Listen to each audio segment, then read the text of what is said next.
वज्र artillery brigade के officers mess में दोपहर के भोजन का उत्साह कहीं खो चुका था। उसकी जगह जानवरों जैसी घिनौनी हंसी और दम घोंटने वाली खामोशी का एक चिपचिपा जाल बिछा हुआ था। मेज के बीचों बीच एक युवा महिला मेजर अविचल खड़ी थी। उसका नाम अदिति शर्मा था। उसके सिर पर और उसकी उस वर्दी पर जिसे वह अपनी जान से भी ज्यादा प्यार करती थी, भारतीय सेना की कॉम्बैट यूनिफॉर्म पर दाल, तेल, तैरती सब्जी और न जाने क्या क्या खाने का कचरा घिनौने तरीके से बह रहा था। कुछ ही पल पहले 5 पुरुष अधिकारियों ने अपनी अपनी स्टील की थालियां एक साथ उसके सिर पर उंडेल दी थीं। उसे घेरे हुए ये 5 भेड़िए थे। उनके रास पर इस ब्रिगेड का deputy commander colonel Vikram Singh Rathore हाथ बांधे एक संतुष्ट मुस्कान के साथ खड़ा था। उसके बगल में lieutenant colonel Ajay Mehra, major Prakash Verma, captain Vivek Rawat और सबसे छोटा लेफ्टिनेंट गौरव जोशी विजय के नशे में चूर उसे घृणा से देख रहे थे। कैसा लगा मेजर शर्मा? कर्नल राठौड़ ने ताना मारते हुए कहा। अब कुछ समझ में आया कि हम वज्र ब्रिगेड वाले अपनी औकात भूलकर उड़ने वाले बाहरी लोगों का स्वागत कैसे करते हैं। आसपास बैठे दर्जनों दूसरे अधिकारी इस दृश्य को सीधे देखने की हिम्मत नहीं कर पा रहे थे और सिर झुकाए चुपचाप अपना खाना खा रहे थे। उनकी खामोशी एक मूक सहमति और कायरतापूर्ण उदासीनता थी। इस लोहे के विशाल किले में उसके पक्ष में एक भी व्यक्ति नहीं था, लेकिन वे नहीं जानते थे, वे यह नहीं जानते थे कि खाने के कचरे से लथपथ खामोश खड़ी यह महिला कोई कमजोर शिकार नहीं थी। उसने धीरे धीरे, बहुत धीरे धीरे अपना सिर उठाया।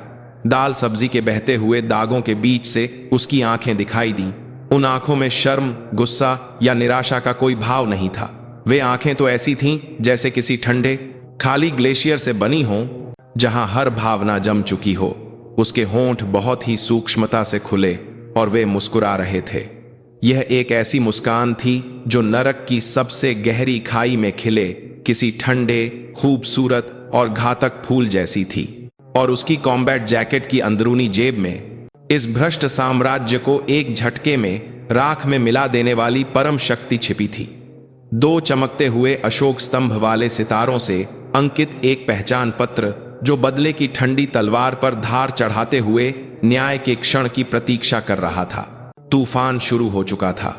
जल्द ही ये अभिमानी भेड़िए इस कड़वी सच्चाई को महसूस करने वाले थे कि उन्होंने एक भेड़ का नहीं बल्कि एक सोई हुई शेरनी का शिकार किया था। नई शुरुआत और पहली चुनौती। इस सारी कहानी की शुरुआत कुछ हफ्ते पहले हुई थी, जब मेजर अदिति शर्मा ने उत्तरी सीमा की रक्षा करने वाली वज्र आर्टिलरी ब्रिगेड में अपना पहला कदम रखा था। उसे ब्रिगेड हेडक्वार्टर के ऑपरेशंस विंग में नए ऑप्स ऑफिसर के रूप में नियुक्त किया गया था। उसका आगमन पुरुषों के इस मजबूत और बंद किले में फेंके गए एक छोटे लेकिन तेज पत्थर की तरह था। जैसे ही वह गार्ड रूम से गुजरी, अनगिनत अजनबी निगाहें उस पर टिक गईं। उन निगाहों में सम्मान या स्वागत की जगह किसी चिड़ियाघर में एक दुर्लभ जानवर को देखने जैसी जिज्ञासा और एक औरत सेना में क्या कर लेगी जैसा गहरा अविश्वास मिला हुआ था। अदिति ने उन सभी निगाहों को नजरअंदाज कर दिया। उसका चेहरा भावशून्य था, मानो भावनाओं का कोई अस्तित्व ही न हो। वह सीधे ब्रिगेड के deputy commander colonel Vikram Singh Rathore के ऑफिस में गई और अपनी ज्वाइनिंग रिपोर्ट दी। Jai Hind sir, major Aditi Sharma reporting. आज से ऑप्स ऑफिसर का पदभार ग्रहण कर रही हूं। उसकी आवाज स्पष्ट थी, लेकिन उसमें कोई भावना नहीं थी। कर्नल विक्रम सिंह राठौड़ इस भ्रष्ट साम्राज्य का अनदेखा राजा था। वह नेशनल डिफेंस एकेडमी एनडीए का एक जिंगिंग था, जिसके पास तेज दिमाग और चालाक व्यवहार कुशलता थी। वह बाहर से हमेशा एक सज्जन और तार्किक कमांडर होने का नाटक करता था, लेकिन उसके अंदर एक क्रूर खिलाड़ी का खून बहता था, जो अपने रास्ते में आने वाले किसी भी व्यक्ति को बेरहमी से हटा देता था। वह अपनी क्षमताओं से बेहतर, खासकर अपने जैसे ही जिंगिंग रास्ते से आए किसी बाहरी व्यक्ति के आगमन से बेहद सतर्क रहता था। उसने अदिति के त्रुटिहीन रिकॉर्ड और उसकी आत्मविश्वास से भरी स्थिर आंखों को पहली नजर में ही पहचान लिया और उसे अपना दुश्मन मान लिया। स्वागत है मेजर शर्मा, सुना था कि आप बहुत काबिल और होशियार हैं। उसने एक नरम मुस्कान के साथ उसकी फाइल नीचे रखी। लेकिन यह कोई एकेडमी नहीं है, यह असली जंग का मैदान है। यहां सिर्फ किताबों में सीखा गया ज्ञान काम नहीं आता। देखते हैं आप हमारी वज्र ब्रिगेड के तौर तरीकों में खुद को ढाल पाती हैं या नहीं। यह स्वागत नहीं था, यह एक स्पष्ट युद्ध की घोषणा और चेतावनी थी। 5 भेड़ियों का गिरोह, कर्नल राठौड़ का साम्राज्य 4 वफादार दरबारियों द्वारा और भी मजबूत बनाया गया था। उसका दाहिना हाथ आर्टिलरी रेजिमेंट का commanding officer lieutenant colonel Ajay Mehra था। वह एक गुस्सैल और हिंसक व्यक्ति था जिसे लोग इंसानी बुलडोजर कहते थे। उसका मानना था कि केवल ताकत और रैंक ही सेना को नियंत्रित करने का एकमात्र नियम है। वह महिला अधिकारियों को सेना की युद्ध क्षमता को कमजोर करने वाला कैंसर मानता था। उसका बायां हाथ ऑपरेशंस विंग का सीनियर ऑफिसर और अदिति का सीधा बॉस मेजर प्रकाश वर्मा था। वह एक पक्का अवसरवादी था। वह ताकतवर के सामने झुकता और कमजोर पर हावी होता था। वह कर्नल राठौड़ के प्रति पूरी तरह से वफादार होने का नाटक करता था ताकि उसके नीचे गिरे टुकड़ों को खा सके, एक लकड़बग्घे की तरह। और फिर उनके हाथ पैर के रूप में सारे गंदे काम करने वाले 2 प्यादे थे। एक फील्ड बैटरी का कमांडर कैप्टन विवेक रावत और उसके मातहत हाल ही में कमीशन हुआ लेफ्टिनेंट गौरव जोशी। वे खुद को 5 शेर कहते थे। एक बचकाना लेकिन डरावना नाम, और यूनिट के भीतर असीमित शक्ति का इस्तेमाल करते थे। अदिति का आगमन उनके इस मजबूत गठजोड़ में पहली दरार थी। उन्होंने फैसला किया कि वे इस अजनबी को अपने तरीके से वश में करेंगे या फिर उसे नष्ट कर देंगे। पहली परीक्षा, असंभव मिशन। उनकी पहली परीक्षा ज्वाइनिंग के पहले ही दिन हुई ऑपरेशंस मीटिंग में शुरू हुई।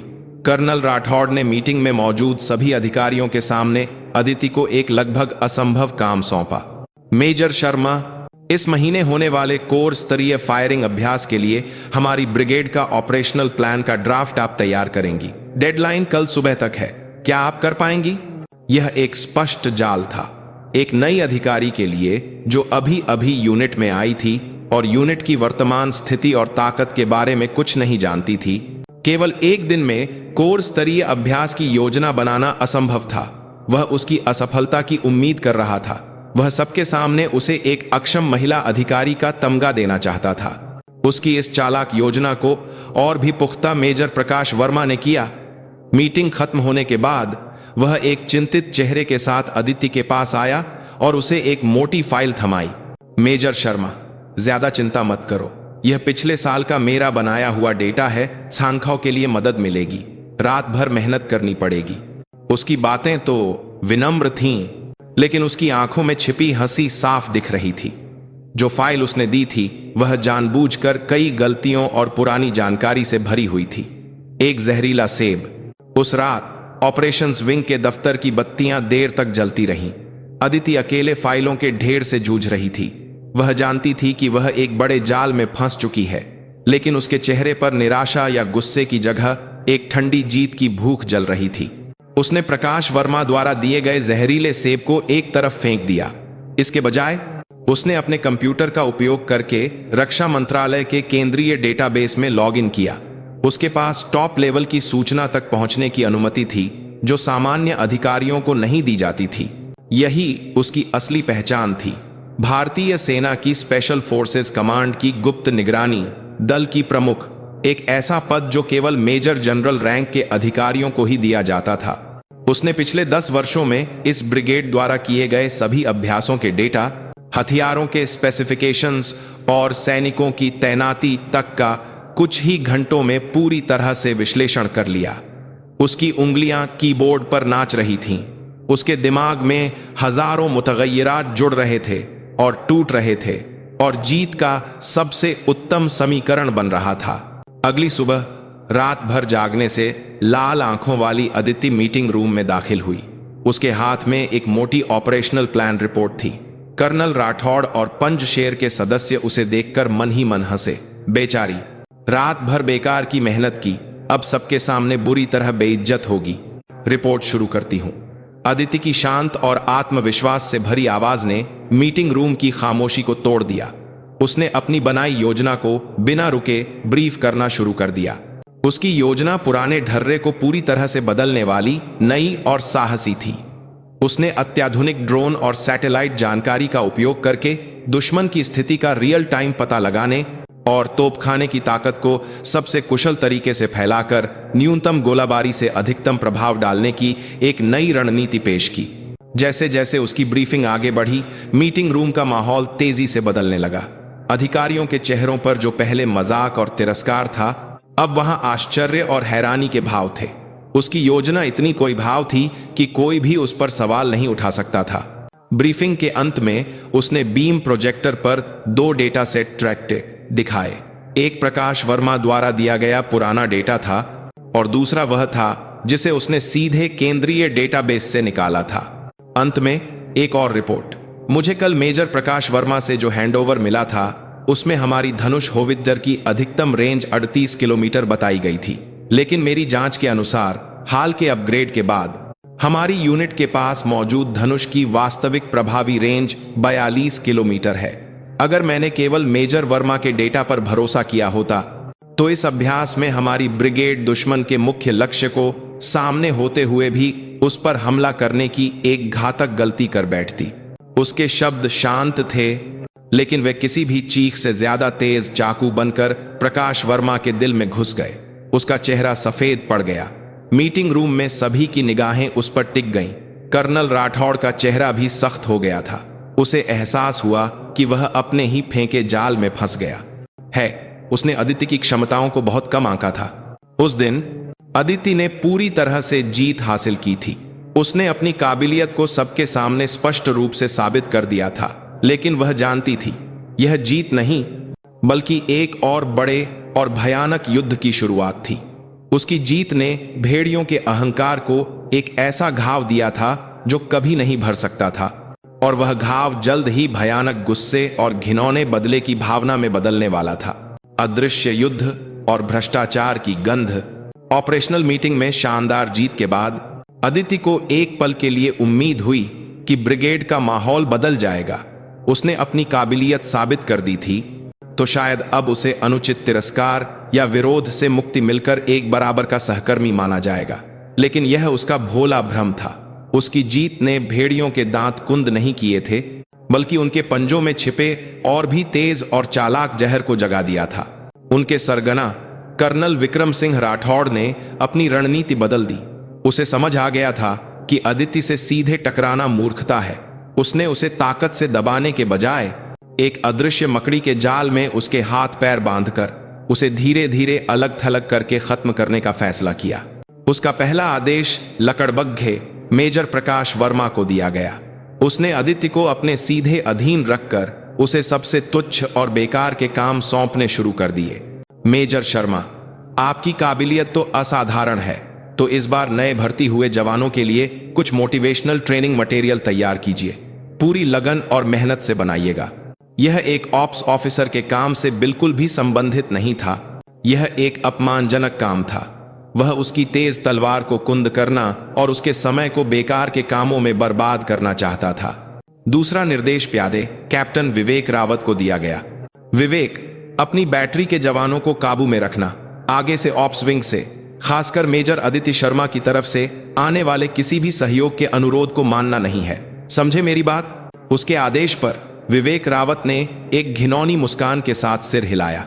आखिरकार सबसे चालाक भेड़िए लेफ्टिनेंट गौरव जोशी को सबसे गंदा और घिनौना काम सौंपा गया, अफवाहों का जहर फैलाना। उस दिन के बाद यूनिट में अदिति के बारे में दुर्भावनापूर्ण अफवाहें धुंध की तरह फैलने लगी। सुना है मेजर शर्मा का दिल्ली में किसी बड़े जनरल के साथ चक्कर है, तभी तो इतनी कम उम्र में मेजर का रैंक लगाकर घूम रही है। अच्छा, तभी मैं कहूं इसका रवैया इतना घमंडी क्यों है? पीछे कोई बड़ा हाथ है। गौरव द्वारा फैलाई गई अफवाहों में सच और झूठ का ऐसा चालाकी भरा मिश्रण था कि सुनने वाला बिना शक के उन पर विश्वास कर लेता था। यूनिट के भीतर अदिति पर एक ऐसी महिला का दाग लगा दिया गया जो बिना काबिलियत के अपने शरीर का इस्तेमाल करके आगे बढ़ी थी। अदिति ने खुद को जकड़ते इस विशाल मकड़ी के जाल में छटपटाने की पूरी कोशिश की।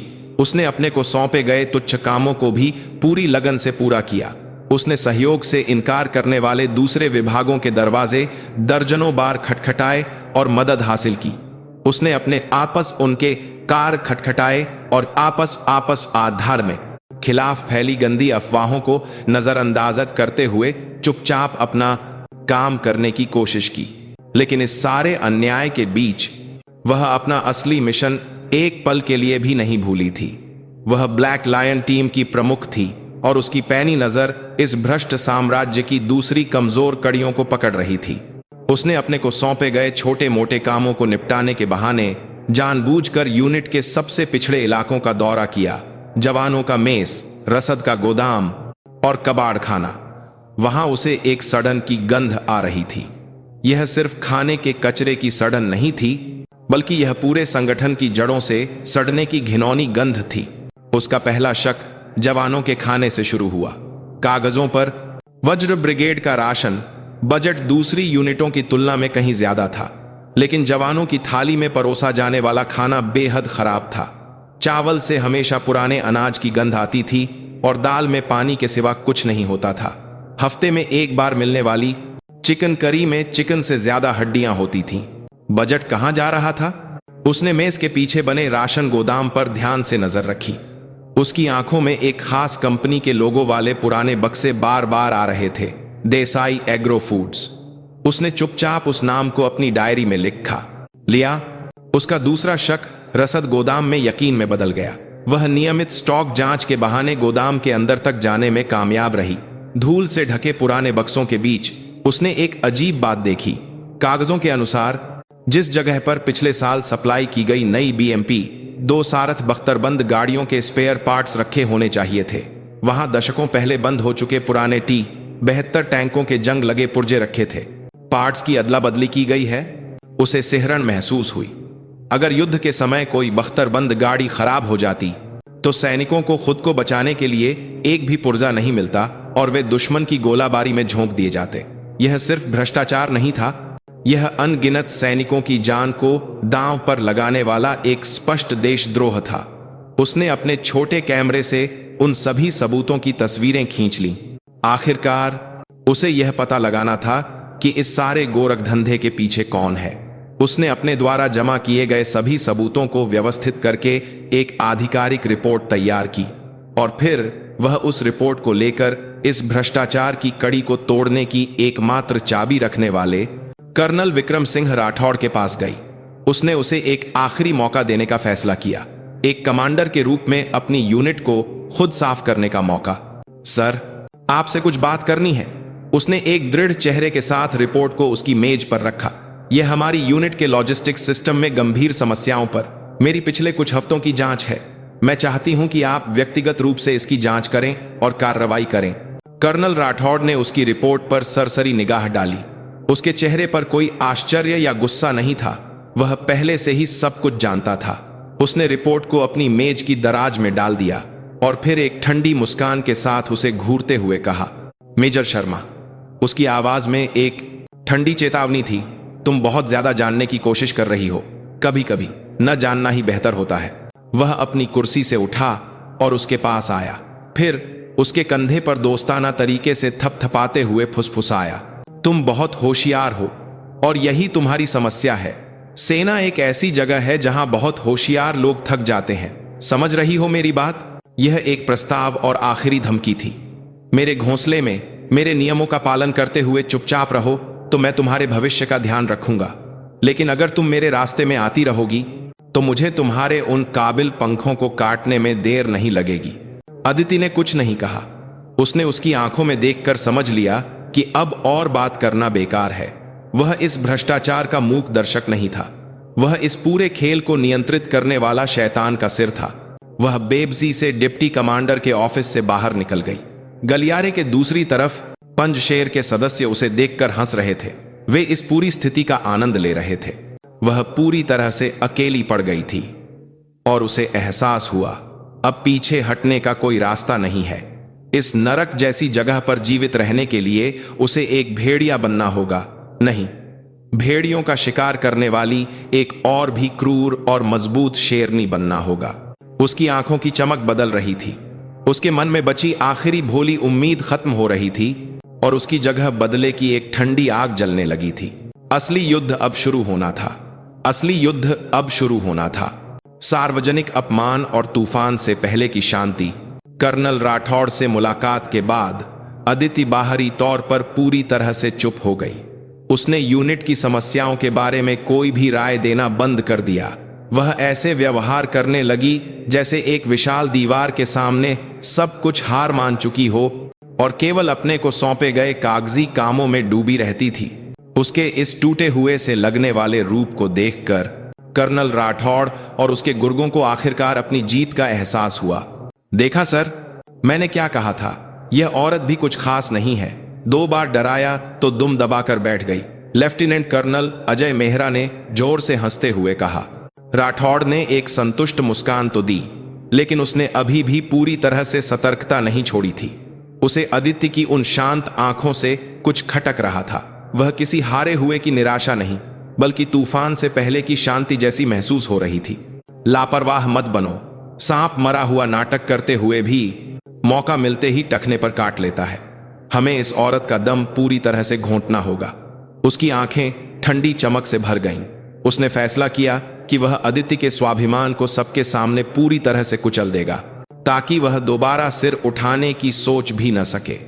उसने सबसे क्रूर और सबसे अपमानजनक सार्वजनिक अपमान की योजना बनाना शुरू कर दिया और इसके लिए मंच के रूप में सभी अधिकारियों के इकट्ठा होने वाले दोपहर के भोजन के समय मेज को चुना गया। उस फेटफुल दिन दोपहर के भोजन के समय ऑफिसर्स मेज हमेशा की तरह चहल पहल से भरा था, लेकिन उस शोर में एक अदृश्य तनाव फैला हुआ था। पंज शेर के 5 सदस्य जैसे किसी योजना के तहत मेज के बीचों बीच एक टेबल पर बैठे थे। उनकी आंखें मेज के प्रवेश द्वार पर टिकी थीं, जैसे भूखे भेड़िए अपने शिकार का इंतजार कर रहे हों। आखिरकार अदिति मेज के अंदर आई। वह हमेशा की तरह भावशून्य चेहरे के साथ अपनी थाली लेकर सबसे कोने वाली सीट की ओर बढ़ी। जैसे ही वह अपनी सीट पर बैठी और पहला निवाला लेने वाली थी, उसी पल लेफ्टिनेंट कर्नल अजय मेहरा अपनी सीट से उठा। वह जानबूझकर लड़खड़ाता हुआ, जैसे उसका पैर फिसल गया हो, उसकी टेबल की ओर बढ़ा और फिर उसने हाथ में पकड़े पानी के गिलास को गलती का नाटक करते हुए उसकी वर्दी पर उंडेल दिया। ओह, माफ करना मेजर शर्मा, मुझसे गलती हो गई। ठंडा पानी उसके कपड़ों को भिगो चुका था, लेकिन वह माफी मांगने के बजाय एक चालाक मुस्कान दे रहा था। मेज में मौजूद सभी की निगाहें उन पर टिक गईं। हर कोई जानता था कि यह कोई गलती नहीं, बल्कि एक जानबूझकर किया गया उकसावा था। अदिति अपनी सीट से उठी। उसने अपने भीगे कपड़ों को साफ किए बिना ठंडी आंखों से अजय मेहरा को घूरते हुए कहा, ठीक से माफी मांगिए सर। उसकी आवाज धीमी थी, लेकिन उसमें कभी न झुकने वाला दृढ़ संकल्प था। उसके इस आत्मविश्वास भरे रवैये पर अजय मेहरा का चेहरा सख्त हो गया। एक औरत की हिम्मत कैसे हुई कि उसकी गलती पर सवाल उठाए। माफी? मैंने गलती से थोड़ा पानी गिरा दिया और तुम मुझसे इस तरह बात कर रही हो मेजर शर्मा? उसकी आवाज ऊंची होने लगी। आसपास बैठे पंज शेर के सदस्य जैसे इसी का इंतजार कर रहे हों, अपनी सीटों से उठे और उनकी टेबल को घेर लिया। अरे मेहरा साहब, आप भी किस बात पर गुस्सा हो रहे हैं? हमारी मेजर शर्मा अभी नई हैं, शायद इसलिए थोड़ी संवेदनशील हो रही हैं। कर्नल राठौड़ ने एक सज्जन की तरह बीच बचाव करने का नाटक किया, लेकिन उसकी बातें आग में घी डालने जैसी थीं। उसकी बातों में यह छिपा हुआ ताना था कि औरतें भावुक और संवेदनशील होती हैं। सर ठीक कह रहे हैं। जब एक औरत, वह भी खूबसूरत, सेना में आती है तो छोटी छोटी बातों पर बुरा मान ही जाती है। मेजर प्रकाश वर्मा ने एक घिनौनी मुस्कान के साथ कहा। उनकी बातचीत अदिति को पूरी तरह से एक भावुक और तर्कहीन महिला के रूप में चित्रित कर रही थी। वे उसे अलग थलग करके उसके प्रतिरोध को एक हिस्टीरिया का रूप देना चाहते थे। अदिति ने अपने होंठ कसकर भींच लिए। उसे एहसास हुआ कि वह एक विशाल जाल में पूरी तरह से फंस चुकी है, लेकिन वह पीछे नहीं हटी। अगर वह आज यहां से पीछे हटती तो वह हमेशा के लिए उनके मजाक का पात्र बन जाती। मैंने सिर्फ एक माफी की मांग की है। क्या यह एक इतनी संवेदनशील और तर्कहीन मांग है? उसके इस न झुकने वाले रवैये पर आखिरकार अजय मेहरा का आखिरी संयम भी टूट गया। यह पागल औरत अपनी हद पार कर रही है। उसने अपनी खाने की थाली उठा ली और उसके बगल में खड़े दूसरे सदस्यों ने भी, जैसे कोई इशारा मिला हो, अपनी अपनी थालियां उठा ली। उनकी आंखों में तर्क खो चुके जानवरों का पागलपन था। कर्नल विक्रम सिंह राठौड़ ने शैतान जैसी आखिरी मुस्कान दी और धीरे से कहा, मेजर शर्मा, यही है वज्र ब्रिगेड का तरीका। और उस कथन के साथ ही 5 थालियां एक साथ उसकी ओर उड़ी और कहानी फिर से उसी शुरुआती दृश्य से जुड़ जाती है जहां हमने उसे छोड़ा था। अब जब सभी कारण सामने आ चुके थे तो केवल यह देखना बाकी था कि इस भयानक अपमान के अंत में वह अपनी बदले की तलवार कैसे चलाएगी। न्याय का क्षण। कर्नल राठौड़ के क्रूर शब्द एक संकेत की तरह मेज की हवा में गूंजे।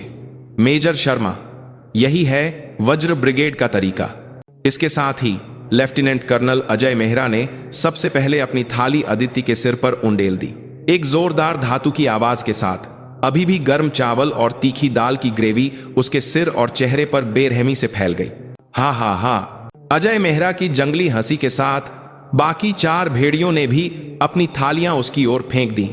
मेजर प्रकाश वर्मा की सब्जी का एक टुकड़ा उसके गाल से टकराया और कैप्टन विवेक रावत की अचार की तेल वाली तरी ने उसकी साफ वर्दी के कॉलर को लाल कर दिया।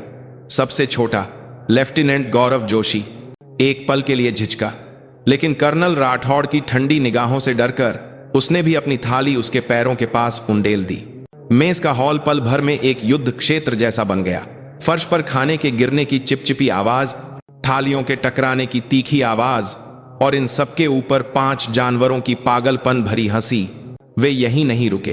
अजय मेहरा ने मेज के एक कोने में रखे बचे हुए खाने के कूड़ेदान को लात मारकर गिरा दिया। दर्जनों अधिकारियों का बचा हुआ हर तरह का खाना एक घिनौनी गंध के साथ फर्श पर फैल गया। उसने उस कचरे को अपने हाथों से उठाया और अदिति के पूरे शरीर पर मल दिया। कैसा लग रहा है पागल औरत? बहुत काबिल बनती थी ना?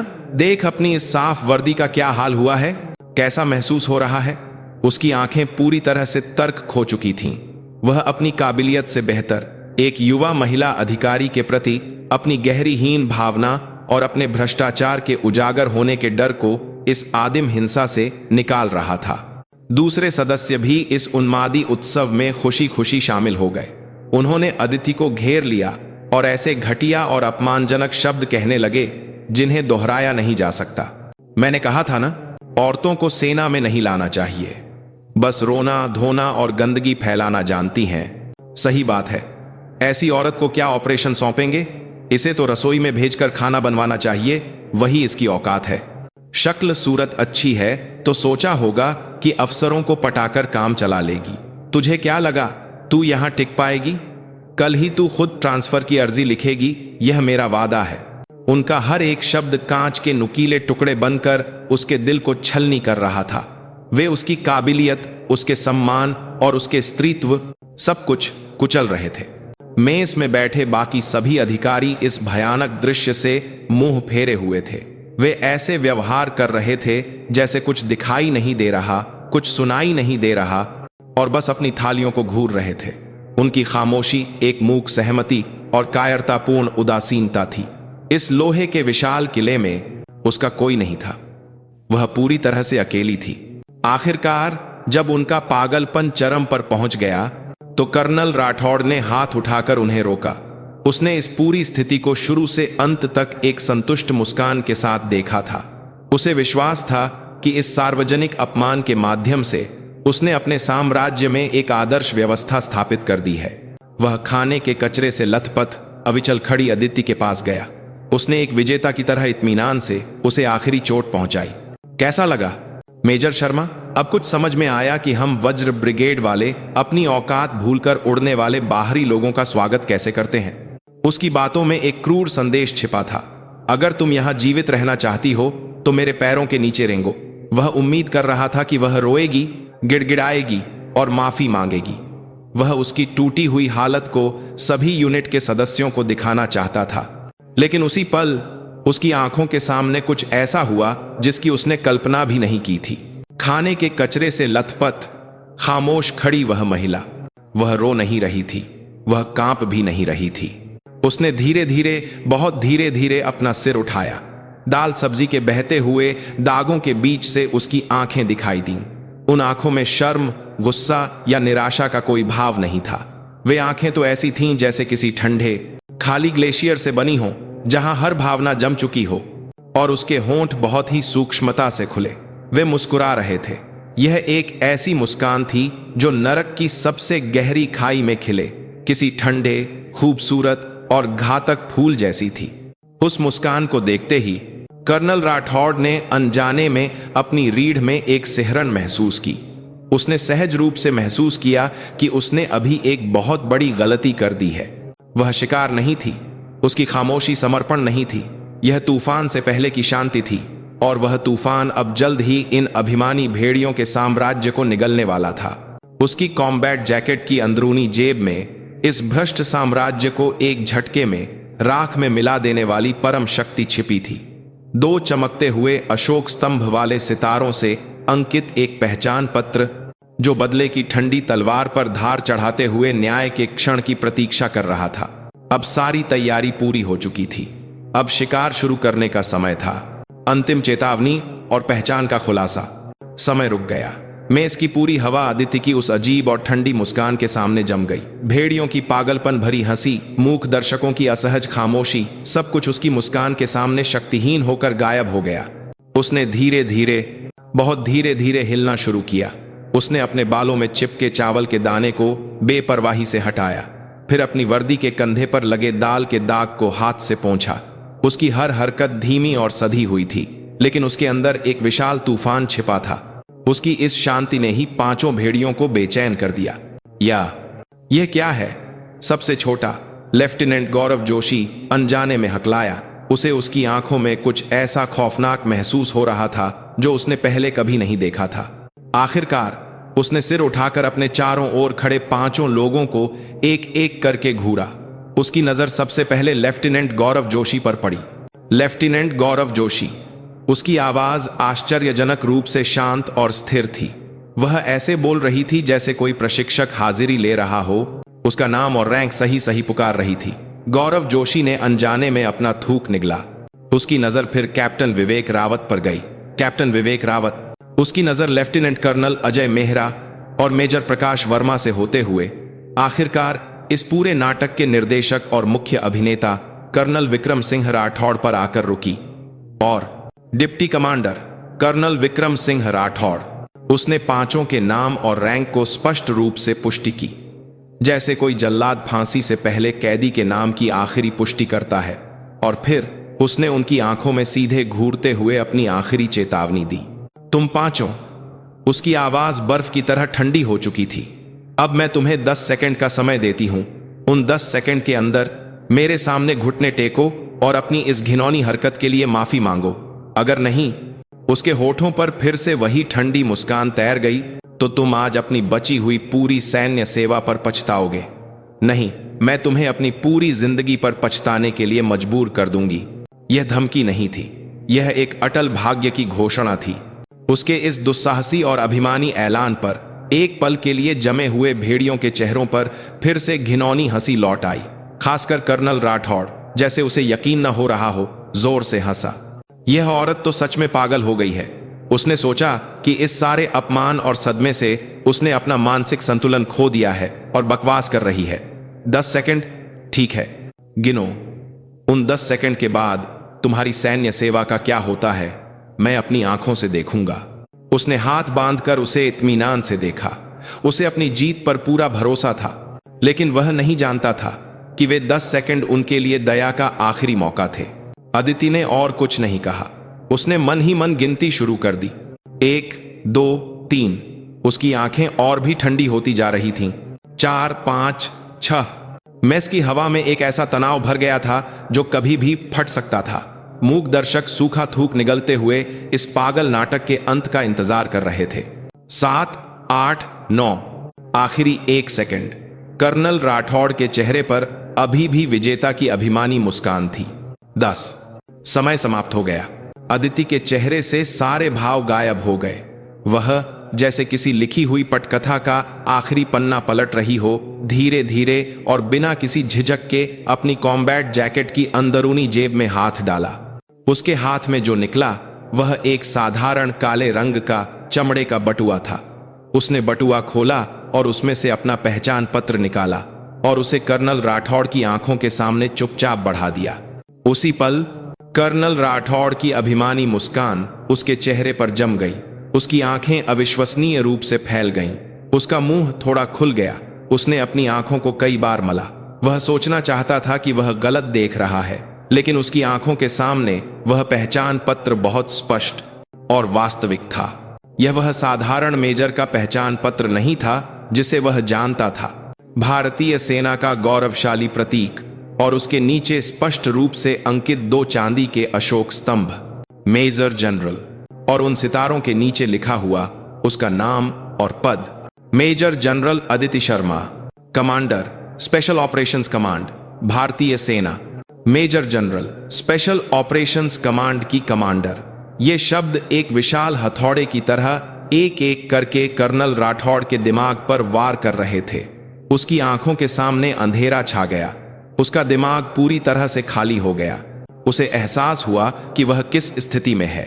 जिस युवा महिला को उसने औरत कहकर ताना मारा था, जिस महिला को उसने औकात से बाहर कहकर अपमानित किया था, और जिस महिला के सिर पर उसने खाने का कचरा उंडेला था, वह भारतीय सेना की सबसे जिंगिंग स्पेशल फोर्सेस, जिसमें पैरा एसएफ और दूसरे घातक यूनिट शामिल हैं, को कमांड करने वाली एक जीती जागती किंवदंती थी।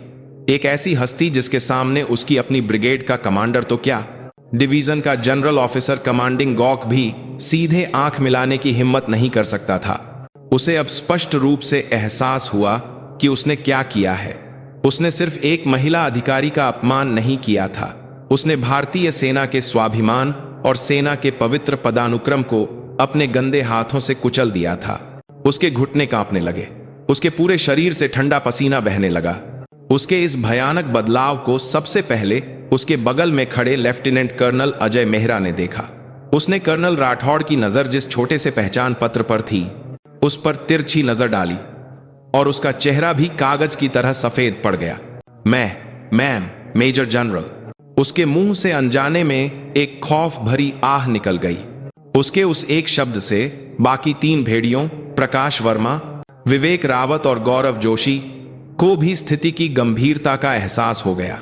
उनके चेहरों से अभिमानी मुस्कान पल भर में गायब हो गई और उसकी जगह एक आदिम भय ने ले ली। उन्हें एहसास हुआ कि उन्होंने अभी कितना भयानक और अक्षम्य अपराध किया है। उनके कार्यसाल बाद है कि हो राया बाद है। अभिमानी और मूर्खतापूर्ण व्यवहार ने अंततः उनके ही गले में एक मजबूत फंदा डाल दिया था। न्याय का दिन उनके लिए सबसे क्रूर और सबसे कठोर तरीके से आ रहा था, और उस न्याय की जल्लाद उनकी आंखों के सामने खाने के कचरे से लथपथ बर्फ की तरह ठंडी खड़ी थी। अंतिम प्रहार और साम्राज्य का पतन। झूठ, यह सब झूठ है। यह एक नकली पहचान पत्र है। मेजर प्रकाश वर्मा ने अपनी बची खुची हिम्मत जुटाकर लगभग रोते हुए चिल्लाया। वह इस भयानक सच्चाई को स्वीकार नहीं करना चाहता था। उसकी हताश चीख बाकी भेड़ियों के लिए भी आशा की आखिरी किरण की तरह फैल गई। हाँ, सही है। यह हमें डराने के लिए कहीं से नकली बनवाकर लाई है। यह सिर्फ एक साधारण मेजर है। कैप्टन विवेक रावत और लेफ्टिनेंट गौरव जोशी ने भी उसकी बात का समर्थन करते हुए अपनी घबराहट को छिपाने की कोशिश की। वे डेस्पेरेमेंट यह मानना चाहते थे कि यह सब उसी का रचा हुआ एक नाटक है, कि उनका साम्राज्य इतनी आसानी से नहीं ढह सकता। कैप्टन विवेक रावत और लेफ्टिनेंट गौरव जोशी ने भी, लेकिन उनकी यह दयनीय कोशिश आदित्य के अगले एक कदम से चकनाचूर हो गई। उसके होठों पर ठंडे तिरस्कार की एक मुस्कान तैर गई। नकली? उसने धीरे से पूछा। ठीक है, अगर तुम लोगों को इतना ही यकीन है तो मैं खुद तुम्हें सबूत देती हूं। उसने अपना पहचान पत्र वापस बटुए में रखा और फिर जैसे कुछ हुआ ही ना हो, उसने अपना मिलिट्री फोन निकाला। उसने एक स्पीड डायल नंबर दबाया और स्पीकर फोन का बटन ऑन कर दिया। घंटी 2 बार भी नहीं बजी थी कि फोन जुड़ गया। फोन के दूसरी तरफ से इस क्षेत्र के सर्वोच्च कमांडर, डिवीजनल कमांडर गॉक की तनावपूर्ण और घबराई हुई आवाज सुनाई दी। यस कमांडर, मैम, क्या आदेश है? अदिति ने फोन हाथ में लिए हुए कर्नल राठौड़ को घूरते हुए कहा। जनरल साहब, मैं अदिति शर्मा बोल रही हूं। मैं अभी वज्र ब्रिगेड के ऑफिसर्स मेस में हूं। उसकी उस एक बात पर फोन के दूसरी तरफ से जीओसी की लगभग चीख निकल गई। कौन कमांडर? मैम, आप बिना किसी सूचना के वहां? क्या कोई समस्या हो गई है मैम? गो की वह हताश आवाज इस बात का आखिरी सबूत थी कि यह सब एक भयानक सच्चाई है। पांचों भेड़ियों के चेहरों से आखिरी बची हुई रंगत भी उड़ गई। उनके पैर बुरी तरह कांपने लगे। हाँ, एक बहुत ही दिलचस्प घटना हुई है। अदिति की आवाज बर्फ की तरह ठंडी थी। मुझे आज यहाँ एक बहुत ही खास स्वागत समारोह मिला है। आपकी ब्रिगेड के 5 बहुत बहादुर अधिकारियों से एक बहुत गर्मजोशी भरा स्वागत मिला है। उसका हर एक शब्द गो के दिल को चीरने वाले एक तेज चाकू जैसा था। इसलिए जनरल साहब, आप तुरंत मिलिट्री पुलिस को लेकर 5 मिनट के अंदर यहां पहुंचे। आकर इन गंदे चूहों को खुद साफ करना होगा। अगर 5 मिनट के बाद भी आप नहीं पहुंचे तो शायद मैं इस पूरी ब्रिगेड को ही साफ कर दूंगी। मेरी बात याद रखना। उसने जवाब का इंतजार किए बिना फोन काट दिया और फिर अपनी जगह पर जमे हुए उन 5 लोगों की ओर मुड़कर उसने अपना अंतिम फैसला सुनाया। कर्नल विक्रम सिंह राठौड़। उसकी आवाज नरक के किसी न्यायाधीश की तरह ठंडी और निर्दयी थी। स्पेशल ऑपरेशंस कमांड के कमांडर के अधिकार से मैं आदेश देती हूं, अभी इसी वक्त से तुम्हारे और तुम्हारे बगल में खड़े इन 4 कुत्तों के सभी पद छीन लिए जाते हैं। तुम लोग अब भारतीय सेना के अधिकारी नहीं हो। उसका ऐलान उनकी हर चीज को छीन लेने वाला एक क्रूर मृत्यु दंड था। तभी मेज के बाहर से गाड़ियों के टायरों की चीख और भारी जूतों की दौड़ने की आवाज आने लगी। 5 मिनट भी नहीं हुए थे, जीओसी अपनी जान बचाने के लिए डेजेस्पेरेमेंट दौड़कर आया था। धड़ाम! मेज का दरवाजा जोर से खुला और गोक पसीने से लथपथ अंदर भागा। उसके पीछे पूरी तरह से हथियारों से लैस मिलिट्री पुलिस के जवान गुस्से में भरे हुए थे। जीओसी ने मेस के अंदर का भयानक दृश्य देखा और उसकी बोलती बंद हो गई। खाने के कचरे से लथपथ बर्फ की तरह खड़ी मेजर जनरल अदिति शर्मा और उसके सामने अपराधियों की तरह सिर झुकाए खड़े 5 अधिकारी। उसने एक नजर में पूरी स्थिति को समझ लिया। उसका चेहरा गुस्से और डर से सफेद पड़ गया था। वह अदिति के सामने दौड़ा और लगभग घुटने टेकने की मुद्रा में सिर झुका लिया। कमांडर, मैम, मुझे माफ कर दीजिए। यह मेरी गलती है कि मैंने अपने आदमियों को सही शिक्षा नहीं दी। मुझसे बहुत बड़ा अपराध हो गया है। वह इस बात से कांप रहा था कि उसके आदमियों ने भारतीय सेना को हिलाकर रख देने वाला एक भयानक राजद्रोह किया है। अदिति ने उसकी माफी स्वीकार नहीं की। उसने उसकी तरफ देखा भी नहीं। उसने 5 अपराधियों की ओर उंगली से इशारा करते हुए मिलिट्री पुलिस के प्रमुख को आदेश दिया, इन 5 को तुरंत गिरफ्तार करो। उसका आदेश मिलते ही मिलिट्री पुलिस के जवान हरकत में आ गए। उन्होंने 5 अधिकारियों के पास जाकर उनकी बाहें पीठ पीछे मोड़ी और ठंडी हथकड़ियां पहना दी। यह अन्याय है, यह एक जाल है। कमांडर, मैम, कृपया एक मौका दीजिए। उनकी हताश चीखें किसी के भी दिल को नहीं पिघला सकीं। उन्हें सामान की तरह घसीटकर मेज से बाहर ले जाया गया। यह उन लोगों का एक दयनीय और शर्मनाक अंत था जिन्होंने कभी इस यूनिट पर असीमित शक्ति का राज किया था। सब कुछ शांत हो जाने के बाद मेज में एक भारी खामोशी छा गई। तब अदिति ने उन दर्जनों मूक दर्शकों, दूसरे अधिकारियों की ओर रुख किया। और आप सब, उसकी आवाज में थकान थी, लेकिन उसमें अभी भी एक तेज धार थी। आज आप सब ने एक सैनिक के रूप में अपना सम्मान खो दिया है। आपने अन्याय को देखकर भी चुप्पी साधे रखी और एक सहकर्मी की पीड़ा को नजरअंदाज किया। आप सब भी उन लोगों के बराबर के अपराधी हैं। उसकी फटकार पर अधिकारी अपना सिर नहीं उठा सके। आज के बाद इस ब्रिगेड की पूरी तरह से जांच की जाएगी। एक भी भ्रष्ट व्यक्ति, एक भी अन्याय बाकी नहीं रहेगा। मेरी बात याद रखना। यह कहकर वह और वहां नहीं रुकी। वह अपने लिए तैयार की गई कमांडिंग ऑफिसर की गाड़ी में बैठी और धूल उड़ाते हुए ब्रिगेड से चली गई। पीछे छूटे हुए गोक और अधिकारी जैसे किसी विशाल तूफान के गुजर जाने के बाद हताश खड़े थे। उन्हें अभी भी यकीन नहीं हो रहा था कि उन्होंने अभी अभी क्या अनुभव किया है। उन्हें बस एक बात का कड़वा एहसास हो गया था। उनका शांत और आरामदायक समय अब खत्म हो गया था और उस युवा महिला जनरल के हाथों नरक जैसी एक खूनी सफाई अब शुरू हो चुकी थी। वज्र ब्रिगेड की सबसे अंधेरी और लंबी रात इस तरह शुरू हो रही थी। अंधेरे के बाद सुबह, कुछ महीने बाद, सैन्य अदालत ने पंजशेर मामले के मुख्य दोषियों पर बिना किसी दया के कठोर फैसला सुनाया। भारतीय सेना के इतिहास के सबसे शर्मनाक भ्रष्टाचार घोटालों में से एक के रूप में दर्ज इस मामले की सुनवाई पर पूरे देश की नजर थी। मामले का मुख्य आरोपी पूर्व कर्नल विक्रम सिंह राठौड़ रसद घोटाले, पद के दुरुपयोग और रिश्वतखोरी सहित उस पर लगे सभी आरोपों में दोषी पाया गया और उसे आजीवन कारावास की सजा सुनाई गई, जो सैन्य अदालत के इतिहास में एक दुर्लभ और सबसे कठोर सजा थी। उसके सभी सम्मान और पेंशन छीन लिए गए और उसका नाम भारतीय सेना के इतिहास में सबसे शर्मनाक नामों में से एक के रूप में दर्ज हो गया। उसके वफादार गुर्गे, पूर्व लेफ्टिनेंट कर्नल अजय मेहरा, पूर्व मेजर प्रकाश वर्मा, पूर्व कैप्टन विवेक रावत और पूर्व लेफ्टिनेंट गौरव जोशी को भी उनके अपराधों के अनुसार कई दशकों की जेल की सजा सुनाई गई। एक समय वज्र ब्रिगेड को भय और भ्रष्टाचार के साम्राज्य में बदलने वाले वे लोग अब ठंडी जेल की कोठरियों में अपने पापों का प्रायश्चित करते हुए अपनी बची हुई जिंदगी बिताने वाले थे। यह मामला सिर्फ कुछ भ्रष्ट सैनिकों को सजा देने पर खत्म नहीं हुआ, यह भारतीय सेना में एक बड़े सुधार की शुरुआत बना। रक्षा मंत्रालय ने इस घटना के बाद सेना में गहरी जड़ें जमा चुकी दमनकारी संस्कृति और भ्रष्टाचार की श्रृंखला को पूरी तरह से तोड़ने के लिए एक बड़ा अभियान चलाया। सभी यूनिटों में मानवाधिकार की स्थिति का सर्वेक्षण किया गया और अनगिनत दूसरे और तीसरे विक्रम सिंह राठौड़ों को अपनी वर्दी उतारनी पड़ी। वज्र ब्रिगेड को लगभग भंग करके फिर से बनाया गया। भ्रष्ट और अक्षम कमांडरों को हटा दिया गया और उनकी जगह काबिल और ईमानदार नए अधिकारियों ने ले ली। ब्रिगेड की सभी प्रशिक्षण प्रणालियों और कल्याणकारी योजनाओं को केवल सैनिकों के दृष्टिकोण से पारदर्शी और तर्कसंगत रूप से सुधारा गया और इन सभी बदलावों के केंद्र में एक युवा महिला general major general Aditi Sharma थी। उसने अपना मिशन पूरी तरह से पूरा किया था। उसने भ्रष्टाचार की जड़ों को पूरी तरह से उखाड़ फेंका था और एक ढह चुके साम्राज्य पर आशा के नए बीज बो दिए थे। वह अब वज्र ब्रिगेड में नहीं रही, वह अपनी असली जगह भारतीय सेना की सबसे जिंगयिंग स्पेशल फोर्सेस को कमांड करने वाली स्पेशल ऑपरेशंस कमांड की कमांडर के पद पर लौट गई थी। उसने वज्र ब्रिगेड में न्याय की देवी की एक अविस्मरणीय किंवदंती छोड़कर चुपचाप विदा ले ली थी। समय बीता और वज्र ब्रिगेड में एक नई शांति लौट आई।